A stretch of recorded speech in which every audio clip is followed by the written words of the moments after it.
Hi, my name is Wade Laszlo, and this is the 2012 edition of Corrections News and Views. I hope you're all having a good new year. There's a lot to catch on since the last time that we had our this segment, and in honor of the new year, this segment is brought to you by Newcastle Ale.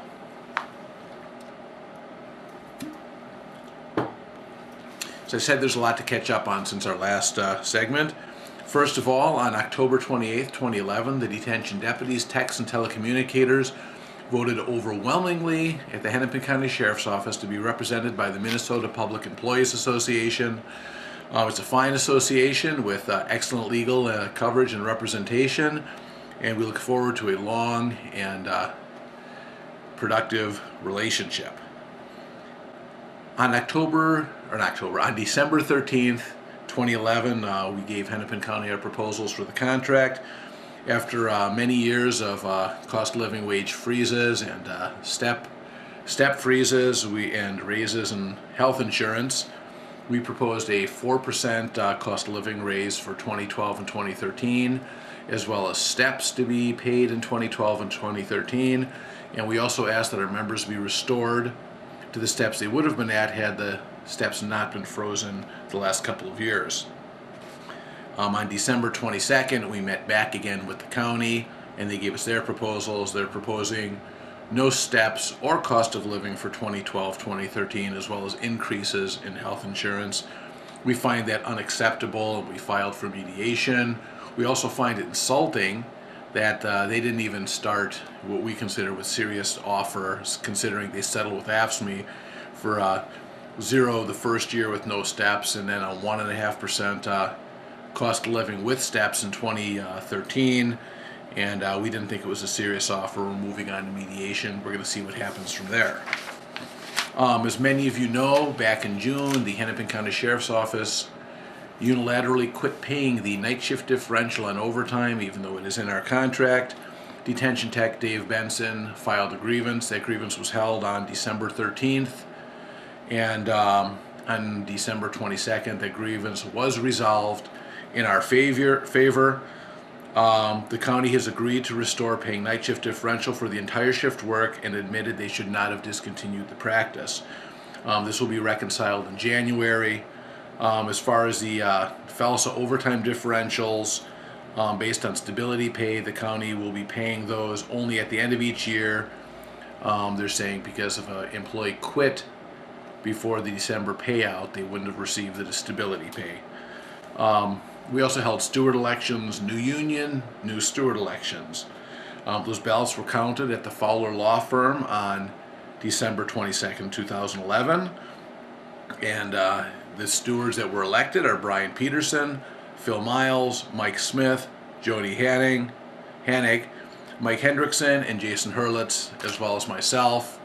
In other words, all of us stewards that you elected the last time have been restored. We view that as a vote of confidence, and we thank you, and we will do our best to carry on through these contract negotiations. And according to the MNP bylaws, once the contract is settled, there will be another steward election. If any of you have been following what's been going on with the Hennepin County Board, the Hennepin County Board decided that they were going to eliminate 5 detention deputy positions and 1 telecommunicator position. Initially, as well as several clerks and other positions like that. Initially, the county board wanted to reduce 10 licensed, 10 detention, 20 full-time employees or FTEs from the sheriff's office. After some wrangling from the sheriff and the county board, they decided to make all of those cuts on the civilian side rather than the licensed deputy side. Current detention deputy levels are 140 in the jail. That's down from 181 only a couple of years ago. The licensed deputies are up from 39 to 70 in the jail. I find it interesting that they're claiming they can't afford a cost of living increase, can't afford to pay steps, but they're willing to pay 70 employees $1,000 a month more to do our identical job in the jail. It makes absolutely no financial sense to me. Also, since the last Corrections News and Views, there's been another interesting development from the Hennepin County Sheriff's Office, and that's that no stewards will be allowed to sit with you in internal affairs unless you are the focus of the investigation. Of course, this is brought to you by the same Internal Affairs and Administration that recently violated our garrity rights. We believe that this violates Weingarten, the Weingarten ruling from 1975 of the United States Supreme Court that says you're entitled to union representation, and also, too, it violates a decades-long past practice of allowing union stewards to sit with members in internal affairs, whether they were the focus or not. So if you get called to internal affairs, this is what we're going to ask you to do. Simply ask, can this interview lead to my being disciplined? If the answer is yes, you tell me you want a union steward. If the answer is no, well, then all I can say is this: the real answer should be yes. Because you know they could decide at any time during that interview that you're suddenly the focus. Or in a subsequent interview, excuse me, they can decide that you're the focus, and they could also decide that you're not telling the truth. All of the above could lead to you being disciplined, which means you are actually entitled to a steward. Now, we recommend that when you get to internal affairs, you immediately ask for a union steward. If this request is denied, cooperate with the interview. But as soon as the tape is turned on, state that you requested a union steward and that request was denied. And as soon as the interview is over, track down one of your stewards and file a grievance. This violates Weingarten and, as I said before, a decades-long past practice of allowing union stewards in internal affairs. We believe that this is an unfair labor practice. One other thing I'd like to talk about is the pension. As you know, we've had the Tom Perkins that got us the correctional pension back in 1999, which gives us the 55 retirement.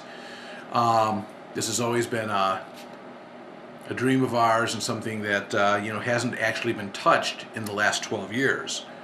Back in 2009, while we were still Teamsters, at Minnesota Teamsters Law Enforcement League meeting, Mintel, I was there, Dave Deal was there, several other members and several others of your stewards were there. This meeting was conducted by Teamsters Local 320BA Mike Carey and Eric Skoog. Now, it was voted on that the pension in 2009 was going to be our priority, specifically getting a corrections officer on the para board and raising the benefit. This was decided upon by vote. Instead of carrying out the mandate from the vote, Mike Carey and Eric Skoog did nothing. This inaction sparked Dave Deal and several members to challenge Sue Morin's board in the local election, and also sparked many of us to run as delegates in the national IBT election. Rather than listen to the members, the Teamsters decided to attack the members, which eventually led us to decertify the Teamsters and form MINP. Now, this legislation for our pension will have to be carried on, and will be carried on by MINP. But I have to ask, how much did 2 years of ignoring the members cost COs in our pensions? How do you make up 2 years of lower accruals and payouts? I think that all present and former Teamsters, as well as AFSCME and other state corrections officers, should look into suing the Teamsters for failure to represent, to try to recoup some of the money that we will never recover from their inactivity. Anyways, thanks again for watching this, and I am Wade Laszlo. This is Corrections News and Views 2012. Thank you.